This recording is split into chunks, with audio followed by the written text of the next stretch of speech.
suspicions were right. Someone had asked Peter to do this, and it wasn't just anyone. Someone with a high enough backing to be able to cover up and get a second year to take the blame. The group started to walk around the training center, with the kids in the center and Faye leading the front. Behind them was Leo, and now Quinn was sure of it. Leo was staring at him intently. Then he remembered Leo saying something about telling if someone... If so, why wasn't he saying anything? Then, before he knew it, Leo was by his side and moved his head right next to Quinn's ear. "When we're back at the school, let's have a talk, just you and me. I promise I won't hurt you," he whispered.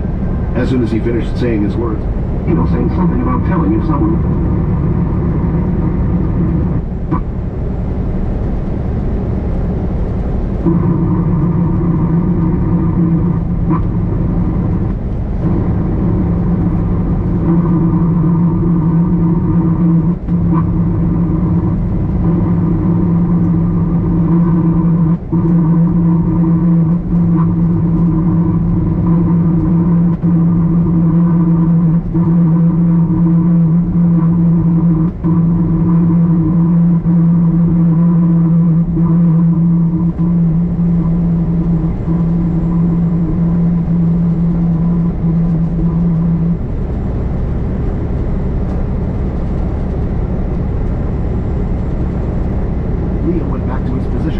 behind them. When Quinn turned around to take a look, he could see that Leo had a big smile on his face. Quinn was finding it hard to trust people these days, but with a face like that, he really couldn't see him doing any harm, and he wanted to know what Leo wanted to talk to him about. Worst case, if he was to meet, he would bring Vorden and Layla along. Finally, they had reached the reception room, the first place they had arrived at when they entered from outside. At the desk, there was a computer with a passcode machine next to it. Faye input the code which allowed her to turn and log into the computer.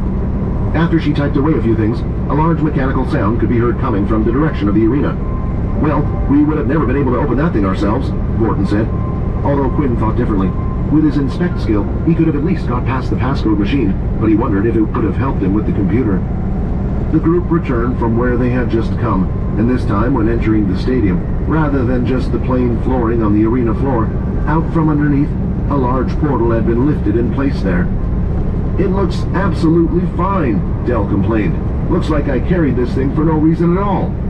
As the group walked closer to the portal, Quinn was beginning to hear his heart beat louder, and he wasn't the only one. "What's wrong, boy?" Leo said. "It's nothing," he replied. But it was a lie. After throwing up the food pill, it was clear to him that his body had changed after the last evolution. He could eat. Now he couldn't. What about others? Lose half his... What didn't Quinn the same...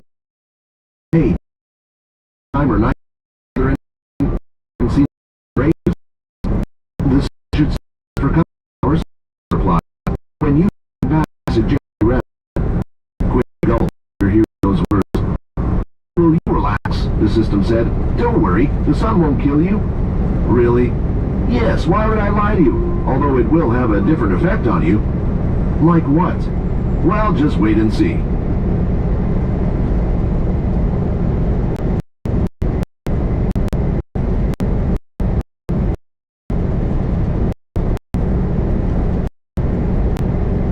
Episode 98. Back again. With the system telling him he had nothing to worry about, his heart started to settle down a bit. It had no reason to lie to him, other than if he was playing some type of sick joke, but then why would it do that? Although knowing the creator's personality through the videos alone, it was something he would totally do. The group stepped into the portal and exited out from the other end.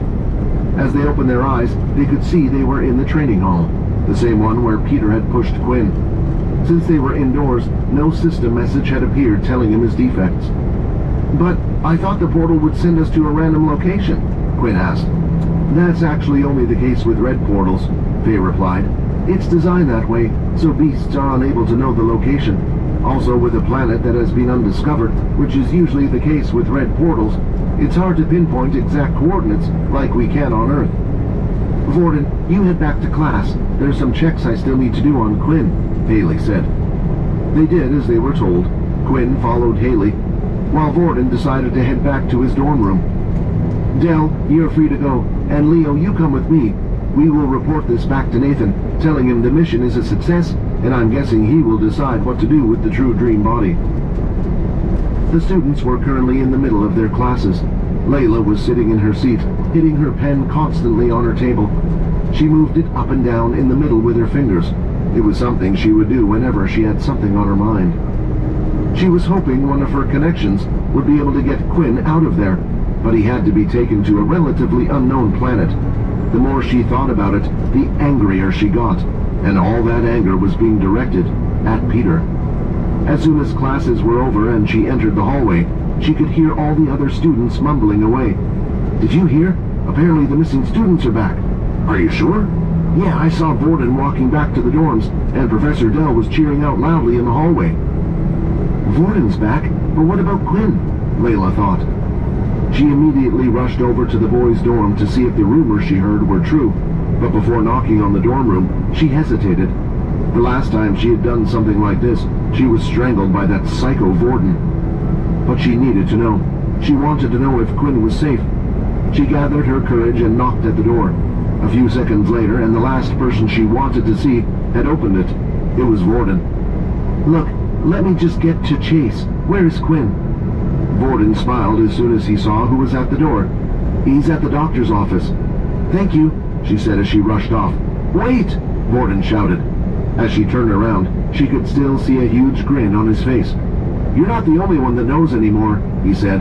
"What do you mean?" Layla asked. Vorden then started to walk over to her slowly. The grin on his face was beginning to get creepier by the second. "I'm saying you're no longer special and not needed by him anymore, because I know." Layla turned and continued to run, and as she did, she had the final say. "I guess you're still a crazy boy." She ran and ran until eventually she had finally reached the doctor's office. When she entered the room, she noticed that Haley wasn't there, but when she looked at each of the beds, she had finally found him. "Quinn!" she said, surprised. For a moment she had to look him up and down a couple of times. His jawline, his clear skin, and just something about him was pulling her towards him. "What's going on?" she said. "Are you using some type of charm spell on me?" She had read enough vampire novels to know what was happening. Although she was fascinated with Quinn because of what he was, she had never thought he looked handsome, but for some reason, her mind was now running wild with thoughts. "Can you turn this thing off?" Quinn said in his head. "Of course, but I thought you would like this," the system replied. "Of course I do, but if it's like this, she won't really like me. It's just because of the system." "Charm stat deactivated." Suddenly, Layla no longer had the urge. But still, looking at Quinn now, he looked different from before, and she had to admit he was now on the same level as Vorden with his looks. Although she didn't like Vorden, she knew a pretty boy when she saw one. "Are you okay? What happened?" she asked. While no one else was in the office, Quinn proceeded to tell Layla everything that happened in the portal world. "I'm sorry I wasn't there," she said. "I said I would help you, but I couldn't." "Hey, don't worry about it," Quinn replied. "I wasn't expecting anyone to jump in after me. That's practically suicide." "He did," Layla mumbled just quite enough so Quinn couldn't understand what she said. For some reason, she felt like Vorden had one-upped her on the loyalty scale. "Just remember, if you need any blood, you can call me. You don't have to really be on Vorden," she said as she rushed out of the doctor's office. It was a nice feeling to have people worry about him. For the first time in his life, Quinn truly felt like he had friends. It was a strange feeling he had never felt before. No one had looked out for him when he was hurt. In the past, when he came back home all beaten up, he always had entered an empty room. No one would ask if he was okay or how he was doing, but ever since getting the system, things were different. After Haley had given Quinn the all-okay to leave the office, he finally returned to his dorm room. Inside, Vorden was playing busy on a handheld device. "Hey man, is everything all okay?" Vorden asked. "They didn't find out you were a..." He looked around the room before finishing the last words. "Vampire, did they?" "Yeah, everything was fine. She said she could find nothing wrong with me, and my blood levels were normal, so she sent me back." As the two of them were talking away, a beep sound was heard from the door, indicating that it had been unlocked. The door opened, and in came Peter.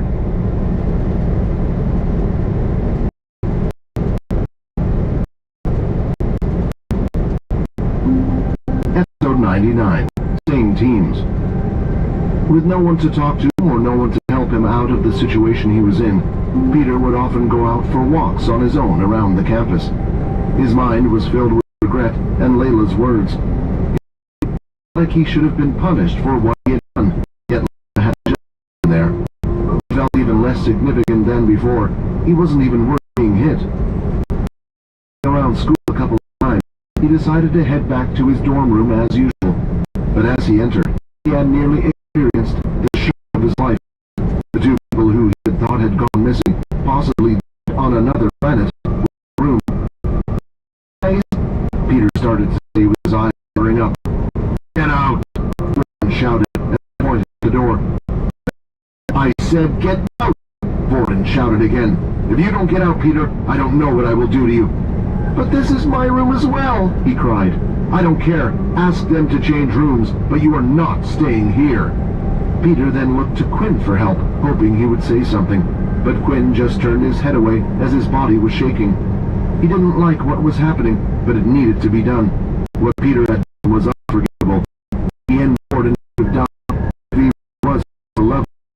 He would have been killed by the law he had seen.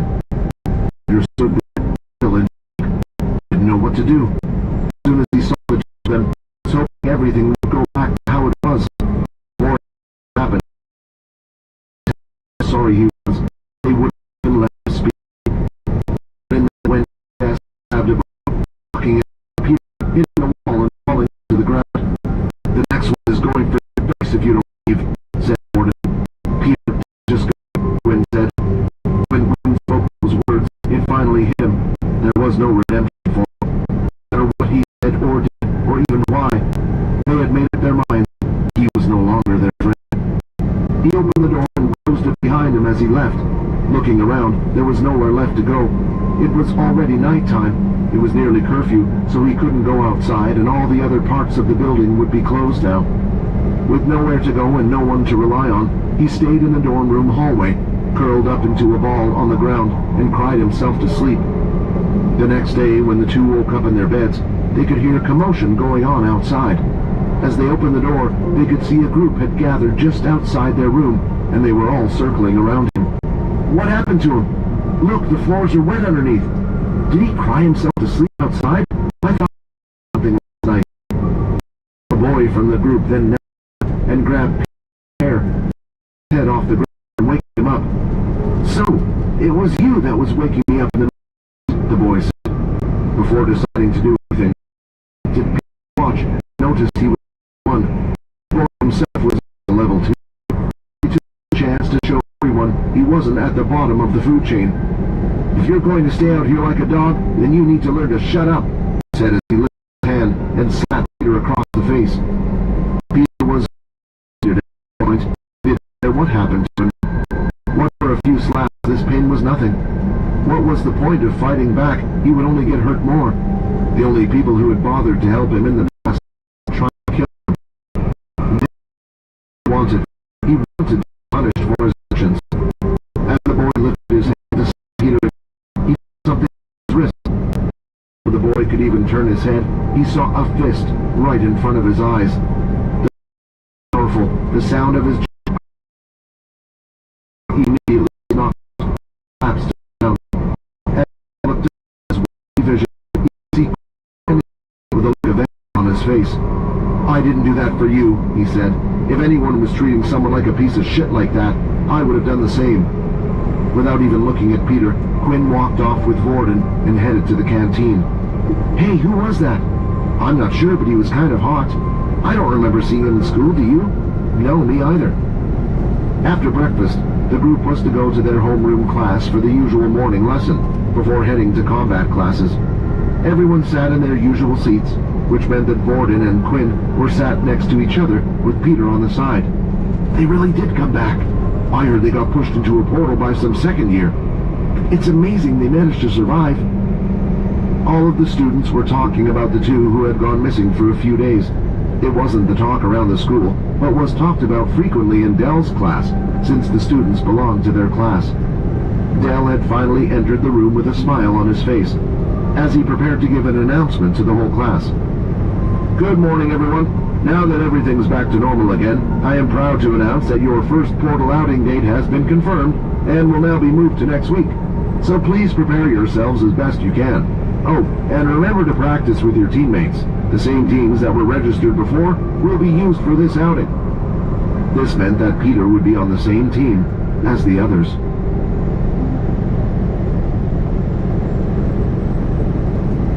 Episode 100, Dreamland.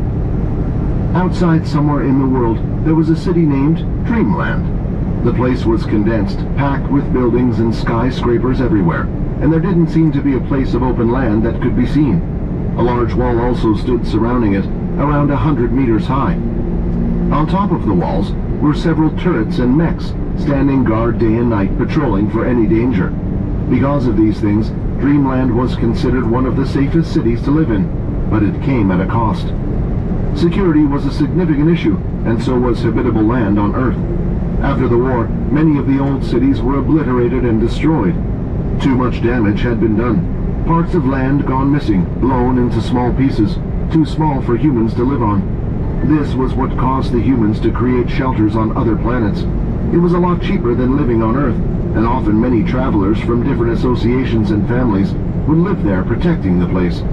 But planet Earth would always be home to many, and it was hard for them to leave. They hated the fact that if they lived on another planet, they might have to live in fear of beasts attacking them at any moment. Because of this, the few places left on Earth were only for the very top. There were only 2 days to live in the city of Dreamland, to either be really rich or to become a part of the True Dream family, swearing absolute loyalty to the leader and doing whatever was asked. In the center of the city, there was a skyscraper bigger than any of the others around it. The whole building had been made of glathrium, the hardest material known in space. Inside, on the very top floor, was a bald-headed man in a nicely fitted suit, sitting down in his large arm. Leader of one of the Big Four families.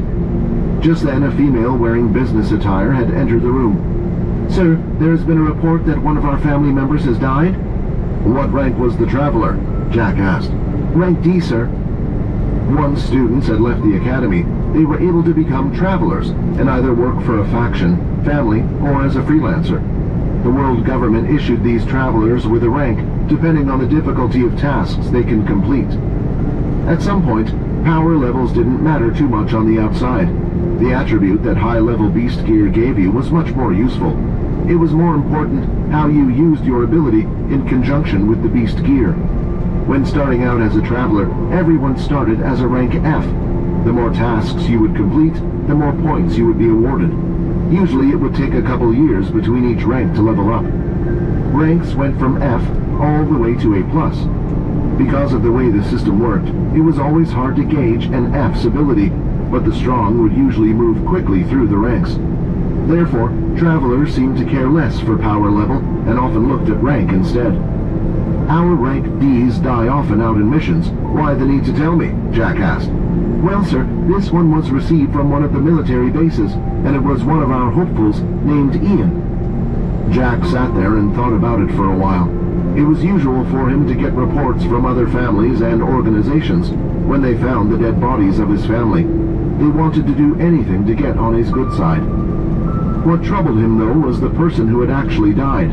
To give a person an ability that he had taken away, he had to touch them and meet them in person. The low-level abilities he usually didn't remember too much. But he remembered giving Ian quite a handy ability. He had also only taken a year to go from rank F to a rank D, and was hoping for better things for him in the future. "Send me the report, I'd like to take..." Then clicked a device in her hand, and in an instant, a holographic display appeared in front of Jack. He used his hands to navigate through the pages and quickly read through the information. There were also some pictures attached of Ian's body. "Whoa, what a bad way to die," Ian said as he looked at the picture of his body cut in half. But then he spotted something that interested him and started to zoom in, right on Ian's neck. "Alexa, bring me up the report from 2 years ago on Danny Fletchman." "Report has been found," his computer system said as it brought up another file. He looked through them once again and noticed that another family member had the same mark on his neck. Usually, Jack wouldn't remember details like this, but Danny Fletchman was a level 8 user and was a B-rank traveler. One of the strongest men that the True Dream had in their family. When he had died, it had come to a shock to him, and no one knew who or what had done it. Could these two cases be linked somehow? He thought. Apparently, they coincidentally came across Ian when they were out looking for two students. I don't know much of the details. Do you know what military base they are from? The worker then placed her hand on her glasses, and images could be seen in the reflection. Words and articles started scrolling past her eyes. Military base 2, sir. Perhaps it's time I pay a visit to them. It has been a while, and I could find out more information. In the meantime, find out what you can about Ian's last mission. Jack then stood up from his chair and closed his eyes. Inside of him, he could see around 10 little flames swirling around his stomach. Each of them looked slightly different from the others. It looks like I'm running low on abilities again. I guess it would also be a good chance to stock up as well. Episode 101, Leo's Question. With morning lessons over and done with, it was time for combat lessons to start. Layla had come over with Aaron by her side to Quinn. They weren't exactly friends now, as the two didn't really talk much. In fact, Aaron didn't really say much at all to anyone. However, over the last few days after searching for Peter together, they started to hang around each other more often. They'd also practiced as a team together beforehand, and for the first time, Aaron had actually called Layla by her name. These were all huge steps forward in Layla's eyes, and before they knew it, the two of them would naturally just be around each other. The three of them headed off to the Beast Weapons class, while Vorden had already left for the Elemental class. Now sitting in the room all alone was Peter, just blankly staring at the wall in front of him. Even his fake friends were no longer talking to him at the canteen. Earl and his gang had been avoiding him ever since Aaron had threatened them. They had also already gotten their use out of him, and no longer needed him anymore. Peter continued to sit there and think back at all the stupid things he had done. If only he had done this differently, why did he decide not to ask for help? Why did he agree to help them at the time? It had hurt back then, and felt like he was going through hell, but right now, he couldn't even remember what the pain felt like. As all these thoughts ran through his head, he started clenching his hair in his hands. Every time a stupid memory came up, he would pull his hair, trying to forget it, as if he was pulling the memories out of his head. "Why?" Peter shouted, as he pulled out a clump of hair. "Why?" he said again, pulling out another. His hands were now filled with parts of his hair. He could feel something running down from the top of his head. He had pulled so hard and so much hair that blood was starting to drip from his scalp. As Quinn was just about to leave the second-year building to head to the Beast Weapons Hall, he paused for a second, right by the exit. This whole time he had been back, not once had he set foot outside in the sun, and for the first time, he would be doing so now. He had asked the AI system repeatedly what the effects were, but he would never tell him. "Calm down, Quinn. You already know you won't die, so what's the worst that could happen?" "Hey, Quinn, is everything okay?" Layla asked, noticing he had stopped just by the exit. "Yeah, I'm fine," Quinn said as he took a step forward. Bang! Instantly the effect of the sun had hit him. The rays affected him more than ever, and a pounding feeling was heard in his head. He stumbled a little, but soon caught himself. It took him a few moments, but he finally adjusted to the sudden feeling. "You are being hit by direct sunlight. All stats will be reduced by 70%.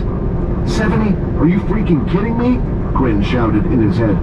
Now, calm down," the system replied. "I thought you would act like this, so I didn't want to say anything.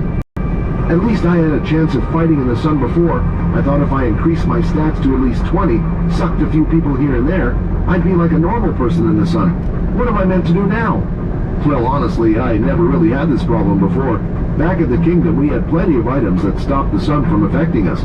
Just take a look at your inventory. That ring you were looking at is given to the weakest of our men."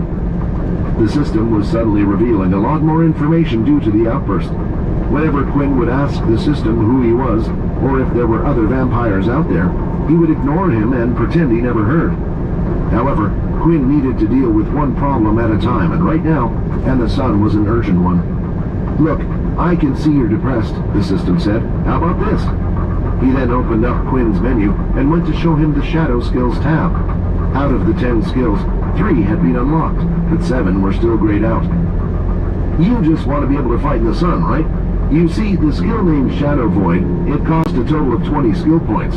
I would recommend you unlock that next. The skill allows you to create your own space of shadows, blocking it from not only the sun, but outside viewers as well. Although it wasn't a permanent solution to Quinn's problem, it was a solution. While Quinn struggled to walk, Layla quickly came over and pulled out an umbrella over his head. She had kept it on her at all times for situations like these. Vorden, looks like I'm needed more than you after all, Layla thought. Suddenly, Quinn started to feel a lot better. The sunlight is being blocked. All stats will return to normal. Do you guys have to be lovey-dovey in front of me? Erin said as she saw the two walking under the umbrella. We're not a couple. He's just feeling sick. The sun gives him heat stroke easily. What a wimp, Erin said as she walked off ahead. Quinn didn't know why, but Erin's words always seemed to sting a bit more compared to when the three of them had finally arrived at the Marshall Hall and no longer needed the umbrella. Once again, as he entered, he started to feel his heart beating faster than ever. He was nervous. The reason was simple. It was because of Leo. For some reason, Leo had asked him that the next time the two of them met, to speak to him. Although Leo did say that he wouldn't hurt him, those words didn't exactly reassure him. The classes had begun as normal, with Leo asking the students to warm up by sparring with each other. But once again, Leo had asked Layla to step away, as Leo wanted to be his opponent. Leo then took Quinn to the corner of the room, away from the others, making sure they couldn't hear their conversation. Thank you for saving me in the portal world, Quinn said first, hoping to get on his good side by sucking up to him. I was just doing my job. What happened to your gauntlets? There's no energy emitting from your hand. They broke in the portal world. I'm sorry, I'll pay you back. Leo raised his hand, telling Quinn to stop speaking. Boy, there is no need. Those weren't expensive in the first place.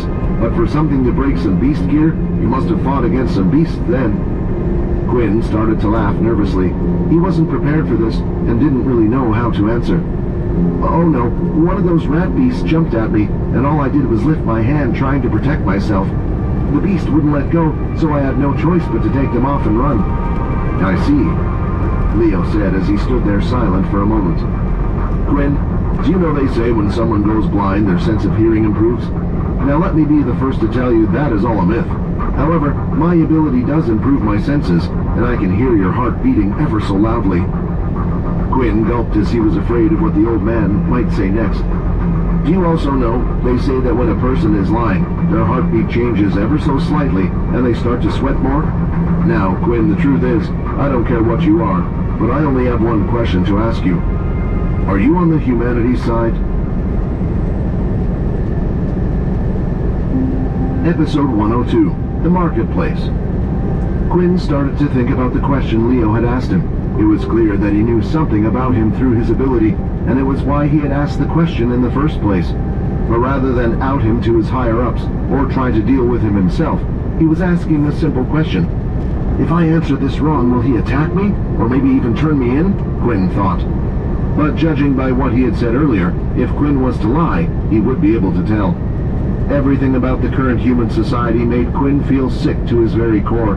It wasn't just the government or the military, but the originals as well. When his parents were fighting in the war, why did they choose to reveal themselves towards the end, and only then share their powers then? Why did the military design this caste system that put everyone into categories? In a way, he wanted to see the current society fail. But did he want everyone to die? No. Did he want the Dalki to win the war? No, he didn't want that either.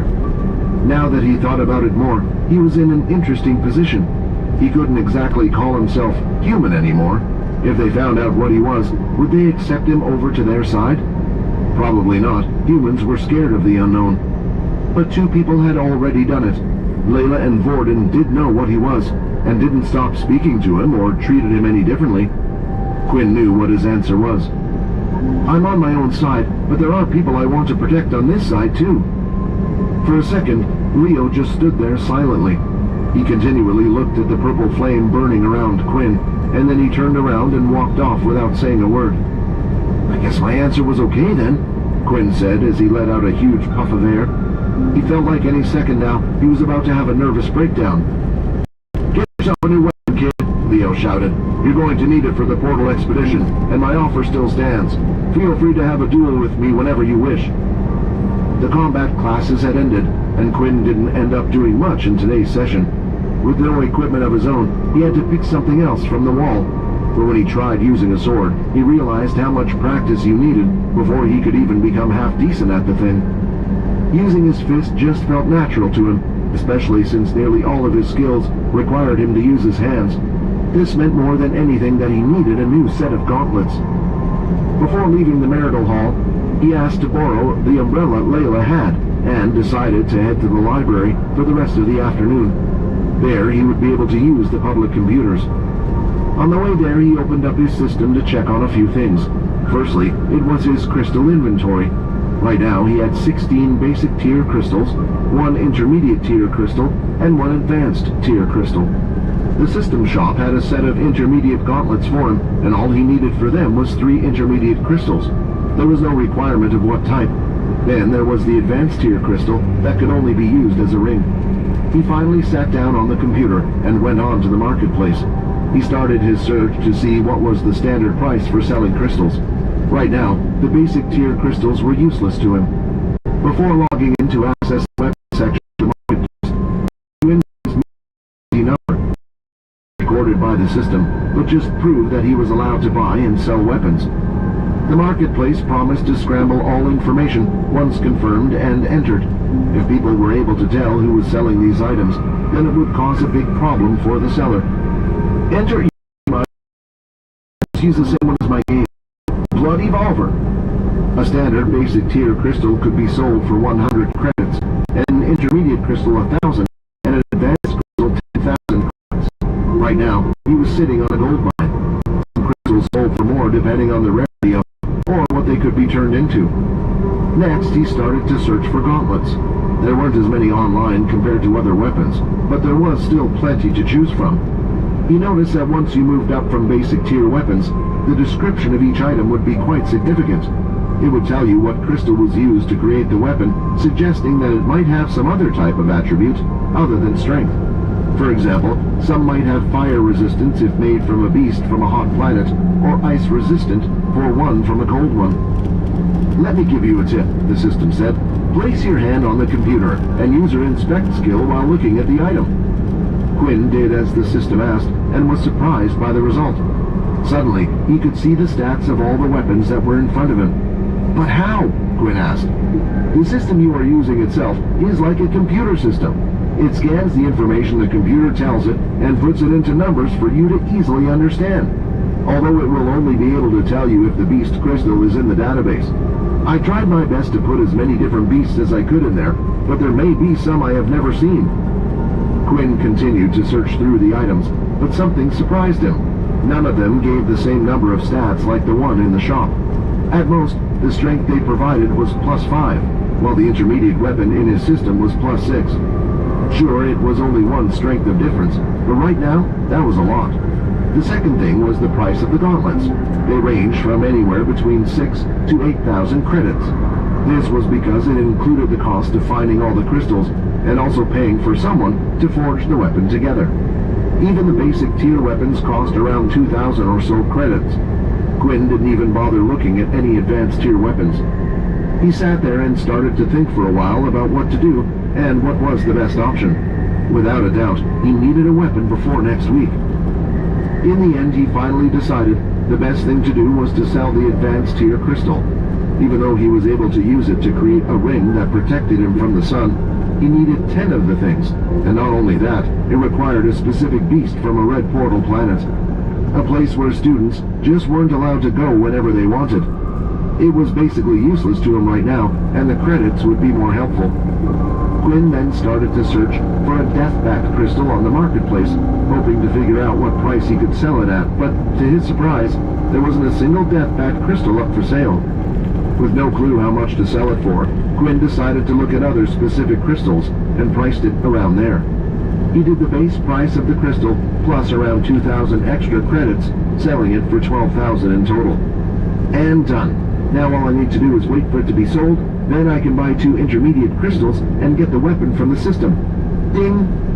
It had only been a few seconds, but someone had already put up the money for the crystal. With it came a portal confirmation number. All Quinn needed to do was to go to the storage unit and place the crystal in the teleporter. Once entering the confirmation number, it would teleport the item to the user on the other end. Somewhere in a dark room, a kid with his hair gelled backwards that looked to be a similar age to Quinn was on his computer browsing the marketplace. "Come on, what happened to that guy? I paid him good money to get that crystal for me. I only need one more," the kid said. He never expected to find anything on the marketplace. Just to make sure, however, the exact crystal he was looking for turned up. "No way! And only for 12,000 credits! I have to buy this straight away." With no hesitation, the boy swiped his card on the computer next to him, confirming the purchase of the item. A man then appeared from the shadows and stood next to the boy. "Young master, if your father finds out you didn't get the crystals through your own effort, he will be furious. Every one of us had to go hunt those beasts as a trial for ourselves," the man said. "Haha, my father thought he could stop me. Now with the ring, I can finally leave this place." He then looked at the computer screen once again. "Thank you, Blood Evolver, you have made my day. If I ever meet you in real life, I promise I will repay this debt."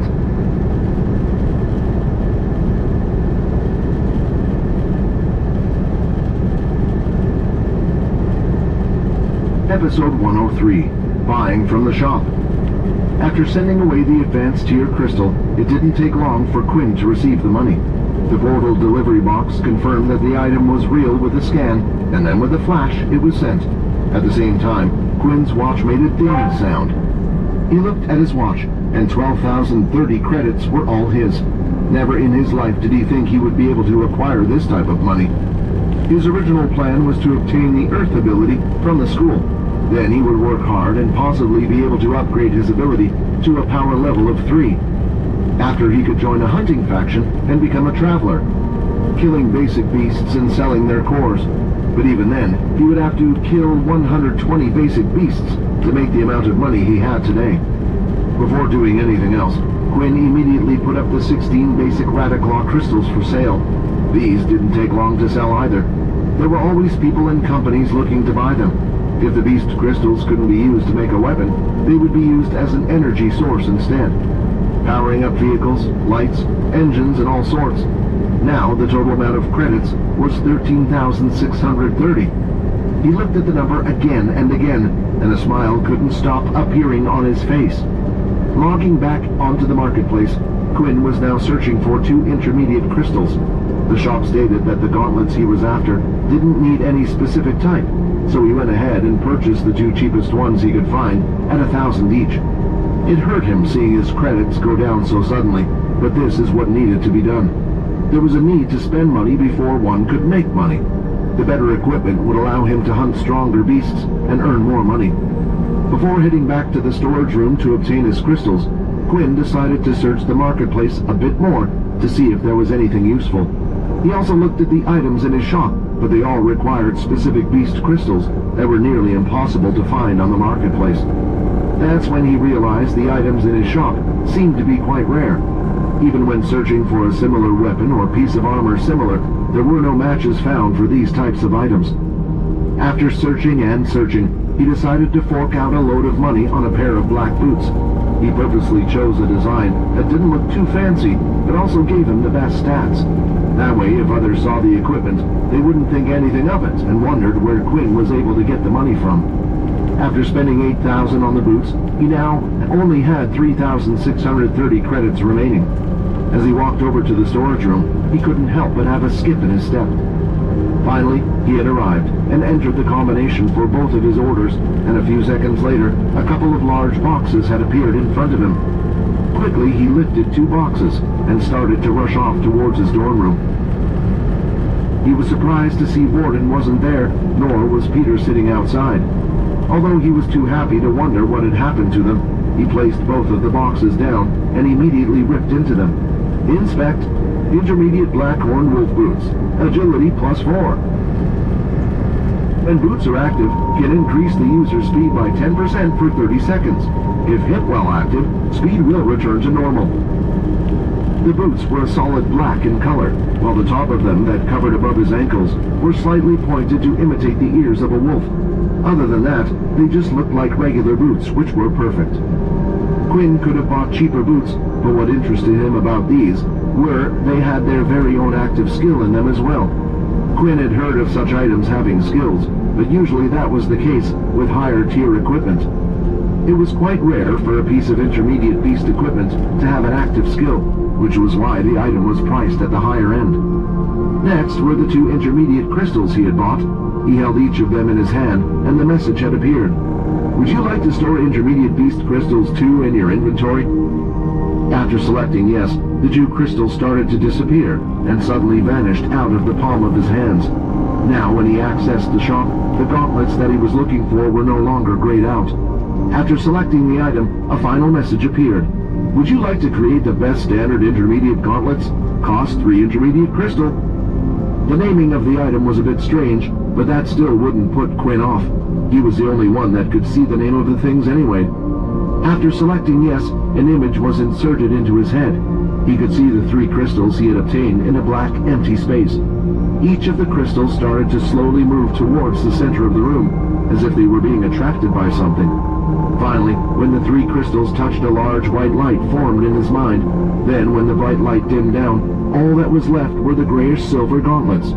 They didn't look like anything special. In fact, it was hard to tell that they had even been made from beast cores in the first place. But Quinn didn't mind. All he cared for was where the stat points. When he opened his eyes and looked down, the gauntlets were placed in his hand. Wow, this is amazing! It really did just form itself and appear out of nowhere. Inspect. Best standard intermediate beast gauntlets. Strength +6. Defense +4. When using the skills Blood Swipe and Blood Spray, attacks will be 5% stronger. He then immediately went into the shop again. But this time, something strange happened. He scrolled and looked, but the item he had just created was no longer there. If you are looking for the gauntlets, they are already in your hands, the system said, sounding half confused. I know that, Quinn replied. It's just, I thought I could make another one. If I bought 3 more intermediate crystals, then I could sell it online and make my money back. Unfortunately, each item in the system is a one-time item, the system answered. Once you have created it once, the item may never be created again. Suddenly, Quinn felt a little depressed. The reason he had spent his money so freely on the boots was because he hoped he would be able to make another pair of gauntlets and sell them online. Let me show you something cool, the system said. Open up your dimensional portal using your shadow skill and place both of the boots and gauntlets in there. I'm not going to lose them, am I? Quinn asked. Just trust me. Quinn had already done a few tests with the dimensional portal, so he was sure that he would be able to get the equipment back. He did as told and opened up a small shadow portal, putting both of the items in.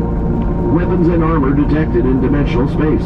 New skill Shadow Equip acquired. Shadow equipment? What does it do? Quinn asked. Just try it out and see.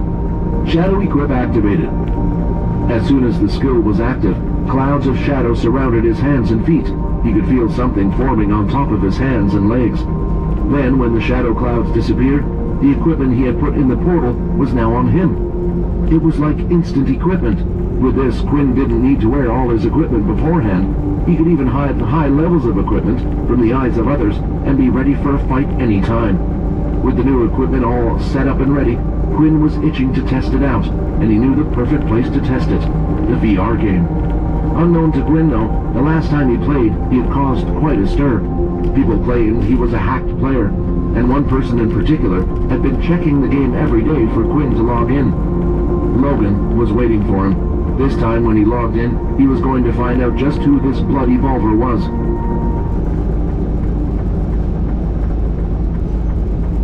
Episode 104, Combination Skills.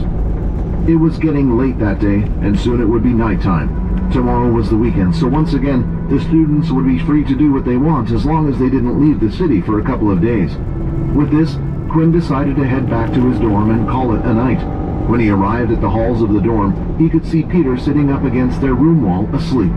As Quinn walked past and entered the room, he took a glance at Peter, who looked to be bruised and beaten. Not only that, but he seemed to have a couple of clumps of hair missing from his head. Is he still getting bullied? I wonder who ordered him to do it. Maybe Layla will know more, Quinn thought as he entered the room. He still hadn't forgiven Peter, and truthfully, he never thought he could. But still, he wanted to stop incidents like this from happening in the future. To do that, he needed to find out who was at the top, giving out the orders. When Quinn entered the room, Borden was already inside on his bed relaxing. "Hey," Quinn said, "where have you been? I came back earlier, but no one was here." "Oh, that," Borden replied. "Actually, something has been really bugging me about the whole Peter situation. It's obvious someone asked him to do it, right? And they had already set up a fall guy to take..." Yeah.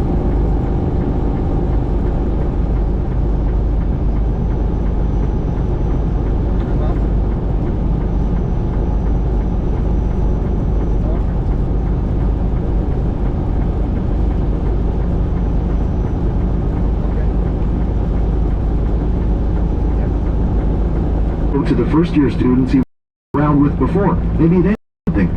"Yeah, I was planning to do..." "If my hunch is right, this would involve someone at least at the sergeant level." "Do you want me to come with you?" Quinn asked.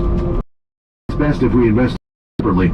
Plus, if I get caught, it's harder for them to touch me. While for you, it's a different matter completely until we get level on your watch sorted." "I know," Quinn said as he snapped his fingers. "Why don't you ask Layla? Apparently when we left, they ran into those friends of Peter's." The face Borden was currently making wasn't of happiness. It wasn't one of disgust. It was as if he was trying to put on a smile, but his body was fighting against him. "Quinn, her don't get on." "Well, I know you're going to have to. We have the expedition next week. Use this as a chance to repair your friendship.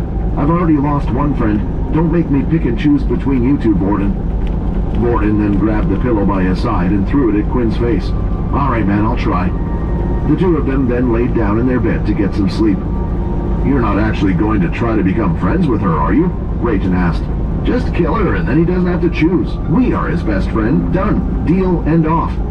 Go away and let me sleep." With Borden investigating the situation, that meant Quinn would be free to head to the VR room tomorrow. But before he shut his eyes to go to sleep, he decided to have a look at the lock. Once a man appeared who looked like he was in some type of dojo. "Congratulations on reaching level 10. Now, in this video, no new skills will be learnt, but instead, we will be creating our own. By now, you should have also unlocked this blood spray and learnt the skill Hammer Strike. Although blood spray can be used on multiple targets, to do the most damage it's best if you are actually touching your opponent. What's even better is it together." The blonde man then got into a fighting stance once again.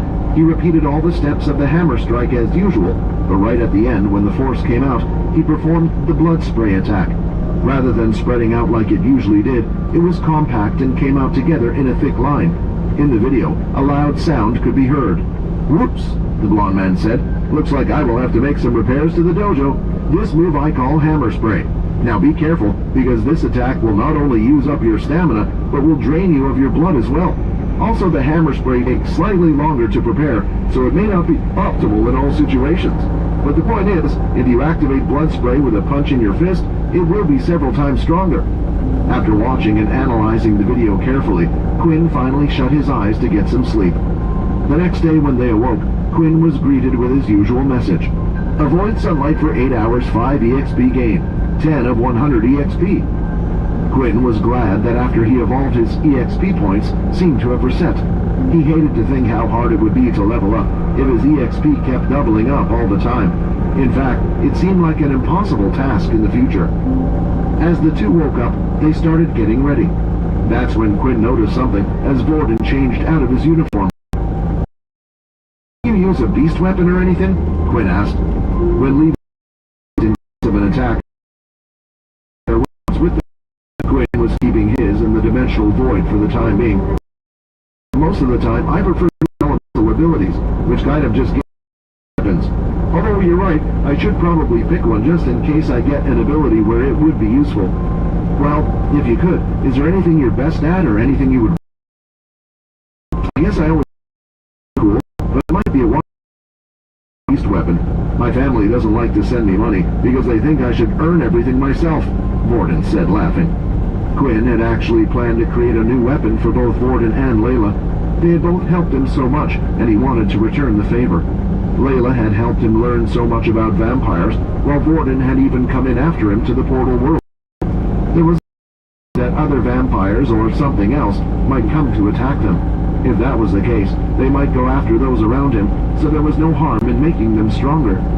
As the two exited out of the room, they noticed that Peter was still up against the wall sitting there. "You can go in the room and sleep there while we are out. Just make sure when we come back in you're out of there," Vorden said.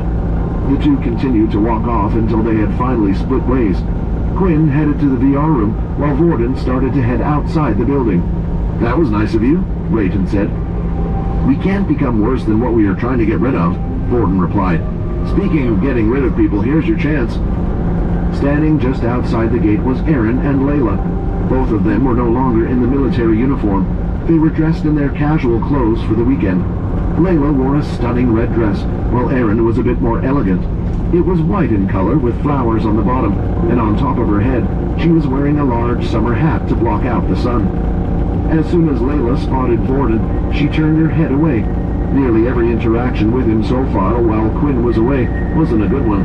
But then she started to hear the sound of footsteps getting closer and closer. "No, he couldn't be.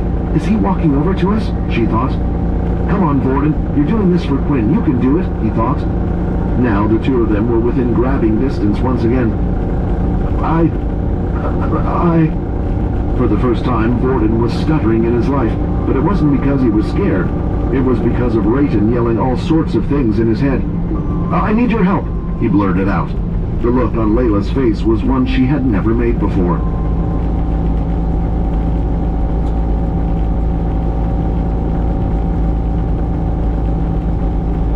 Episode 105, Bloody Vulva Returns. As Quinn headed down to the VR room, he was suddenly feeling excited. Now with his credits, he could spend as much time in the game as he wanted and practice the skills until he got tired of it. Eventually, though, the best thing would be for Quinn to purchase a capsule of his own. That way, he could play the game in his room and connect to players not just within the military camps. But just remembering the price of the thing made him shudder. 100,000 credits. To purchase the item, he would need 10 advanced tier crystals or 100 intermediate tier crystals. To get that sort of money would take him years. It was a shame Quinn thought that he couldn't use the system to reproduce the weapons again and again. If so, he would be able to have an unlimited supply of money. But it did make him wonder if there was any way he could exploit the system in some way. Then, the idea hit him. He already knew all the items needed to make the weapons. In fact, the gauntlets he was using now only required 3 beats crystals. As long as he gave the items and his original gauntlets as a reference, a blacksmith should be able to reverse engineer and create something similar. Let's see, 300,000 coins for the material, then 2,000 for the blacksmith fee. That's 5,000 coins in total. Then if I sell it on the marketplace for 8,000 coins, that would be 3,000 in profit. Quinn quickly realized the problem with his plan.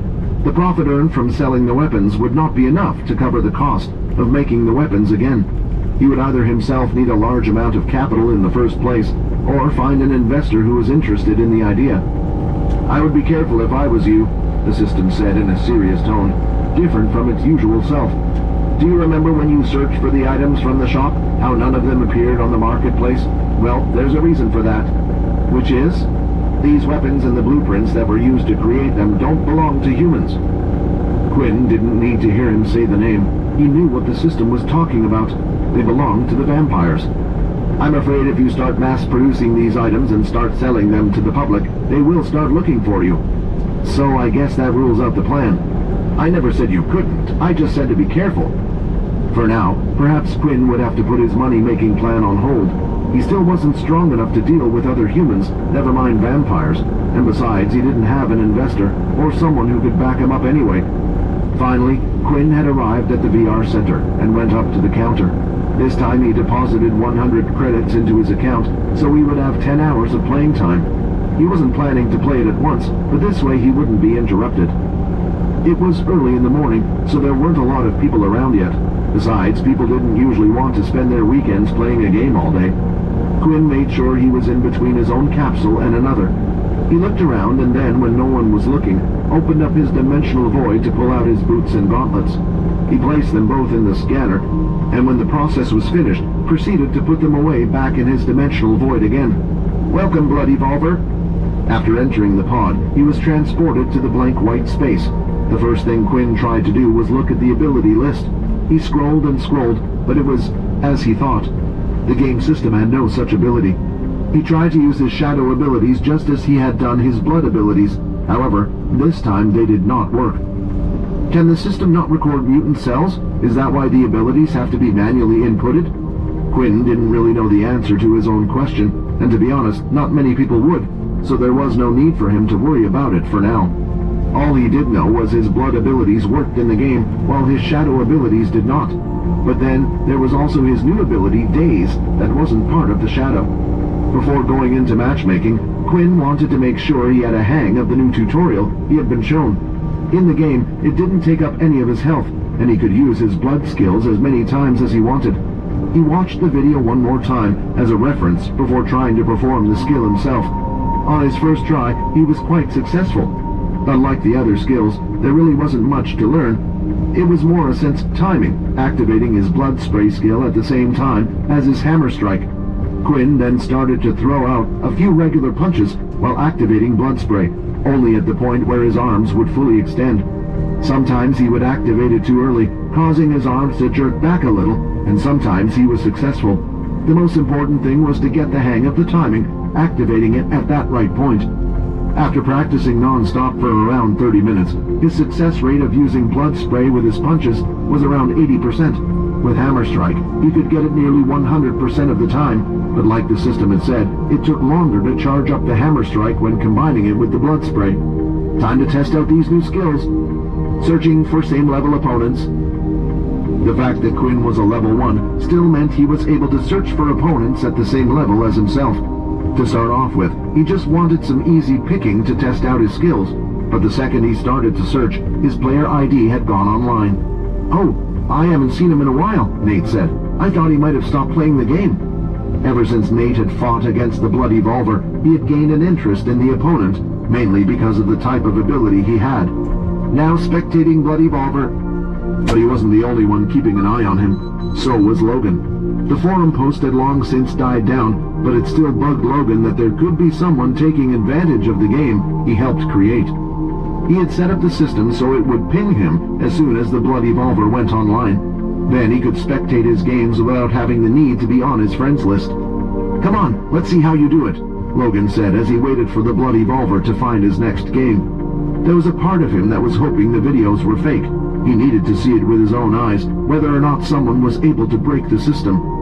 After searching for a minute or so, a suitable opponent was found.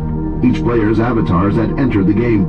Equipped with his new boots and gauntlets, his stats were as high as they ever had been.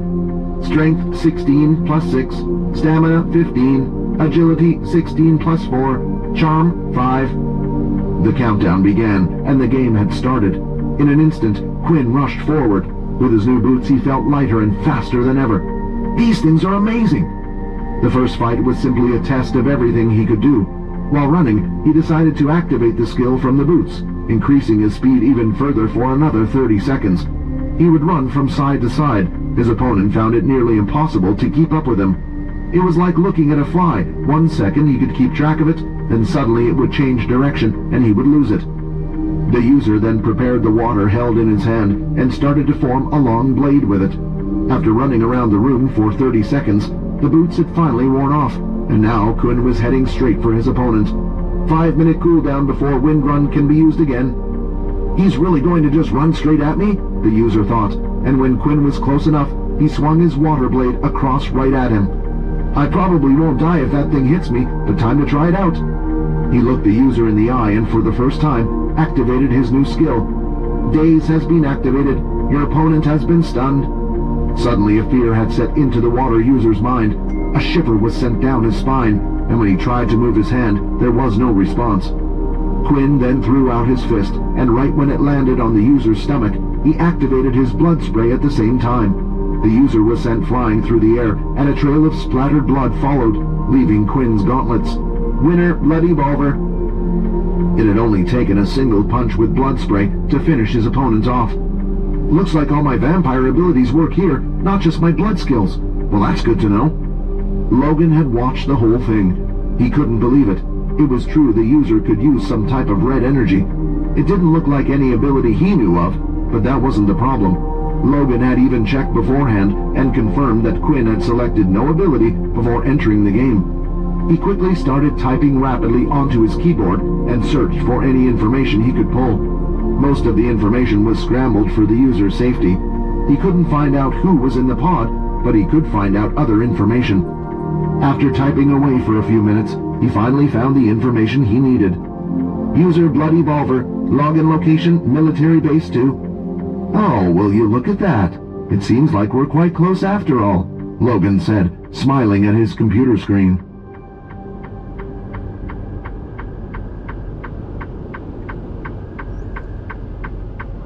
Episode 106. No experience points.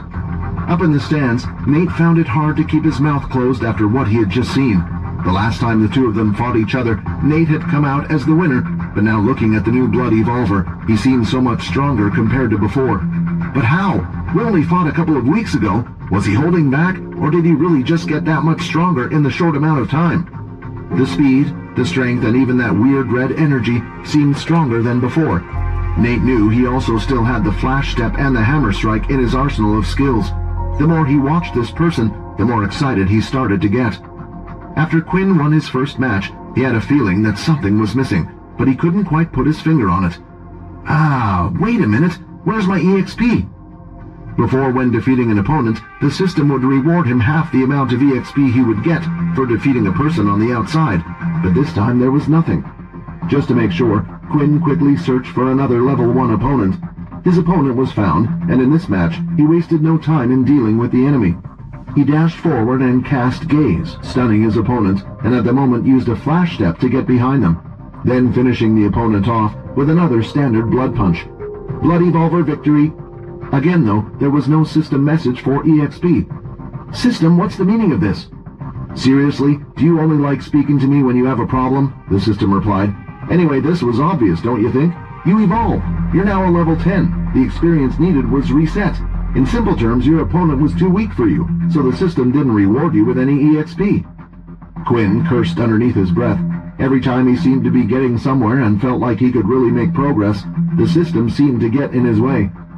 Quinn then used the search function again this time, searching for level 2 ability users. He was quickly put in another match again. This time when fighting, Quinn wanted to still finish the match fairly quickly, but was a little more cautious. He threw out a barrage of blood swipes to distract the opponent. Then, running behind his attacks, he would use Flash Steps to appear behind them just in case they were able to block the initial attack. However, that wasn't needed. His blood swipe skill was now a level 2, and because his opponent had never seen such a thing before, he tried to hit it with his basic tier sword. As soon as the two had made an impact, his sword had shattered. The blood swipes hit his body and sent him to the ground. He wasn't dead yet, but badly hurt. Then it only took one more hit to finish him off. Blood Evolver victory. But still, there were no experience points.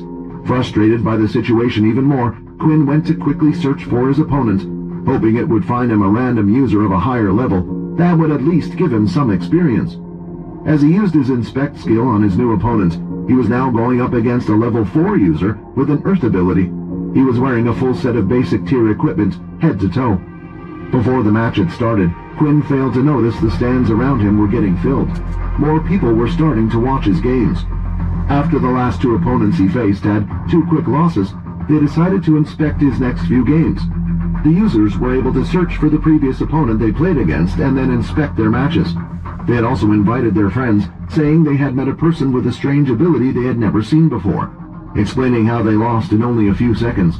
Their friends had invited their friends, and now the stands were filled with around 20 different people inspecting Quinn's next match. It seems others are starting to notice you as well, Nate said as he heard them talking. Hey, so do you think this is that hacker? Oh yeah, I remember seeing a forum post about it a few days ago on their website. A user who used red energy. I thought it was fake though. Well, we will just have to wait and see. Quinn, looking at his opponent, was wondering just how strong he might be. It was the first time he was fighting against a user who wore beast equipment over his whole body, which meant he would have added stats from the equipment. Actually, there was another person, the system said, but you kind of ate him. Hearing those words from the system reminded him of when he was in the bloodsucker mode, and suddenly he felt a little strange. Thanks for reminding me just before a fight.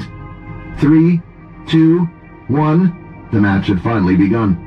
This time, though, Quinn wasn't going to charge in on the get-go. He moved forward until he was within the 5-meter range of Bloodswipe and swung a single attack out as a tester. The Earth user then stomped his foot on the ground, and a solid wall of earth rose from the floor, blocking the attack. However, the Bloodswipe was powerful and managed to chip away at the wall. Seeing this, the user stomped several times more, adding to the first wall, making it even thicker. Eventually, the red lines disappeared, and